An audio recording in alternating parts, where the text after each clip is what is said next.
प्रदेश के लोगों को एक बात खुल करके समझ में आ गई कि ये तीसरी बार की बीजेपी की सरकार जो है हुड्डा एंड पार्टी ने बनाई है। उन्होंने षड्यंत्र के तहत बड़े तरीके के साथ भाजपा की मदद करी है। अब लोग जो है आज हर आदमी बच्चा बच्चा प्रदेश के एक ही बात कहता है कि अब हरियाणा का जो नाश किया है, बीजेपी को जो सत्ता मिला है, उसके लिए भूपेंद्र सिंह हुड्डा और उसका बेटा जिम्मेवार है। वहीं उसके साथ साथ लोग बीजेपी से भी आज परेशान हैं। आज कानून व्यवस्था नाम की चीज नहीं है। हरियाणा प्रदेश आधे से ज्यादा बाढ़ की चपेट में है।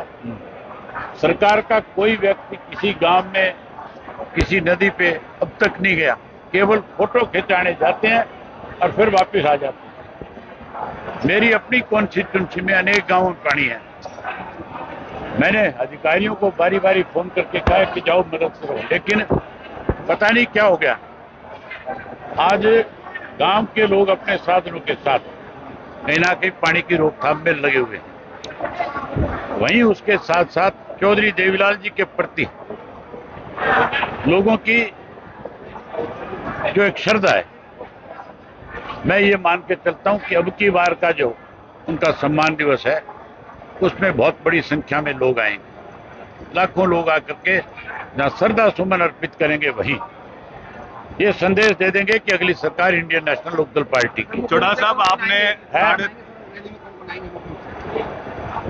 केवल और केवल चौधरी देवीलाल की नीतियों में भरोसा करने वाले लोग आएंगे। चौटाला साहब, आपने 350 गांव जो है वो गोद लिए पंजाब के। किस तरीके से जो है वो वहां तक राहत सामग्री पहुंच रही है, किस तरीके से हमने हमारे गांव को, जैसे मान लो मेरा गांव है, बड़ा गांव है, उस गांव के जो में 5 गांव लगा दिए और गांव को भी 5 भाग में बांट दिया।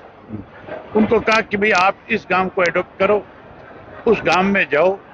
जवान बच्चे जाते हैं, गांव में जाकर के पूछ के आते हैं कि आप बताओ हम आपकी क्या मदद कर सकते हैं। सूखा चारा दे सकते हैं, हरा चारा ला के दे सकते हैं, आपको अनाज ला करके दे सकते हैं, आपको दालें पहुंचा सकते हैं। गांव के जो लोग उनके सामने जिस तरह की बात रखते हैं, पीने का पानी लेकर के जाते हैं, उसके साथ साथ ये सारी सामग्री जो मैंने बताई है ये लेकर के जाते हैं, गैस के सिलेंडर ले जाते हैं, उस तरह से मदद करते हैं।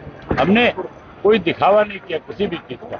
हमने जिम्मेवारी लगाई अपने कार्यकर्ताओं की कि आप जाओ, जा करके अपने गांव के लोगों को भी इकट्ठा करो कि भी हमें इस संकट की घड़ी में पंजाब की मदद करनी चाहिए, और वहां जाकर के उनसे पूछ के आओ कि आपको हम क्या मदद कर सकते हैं।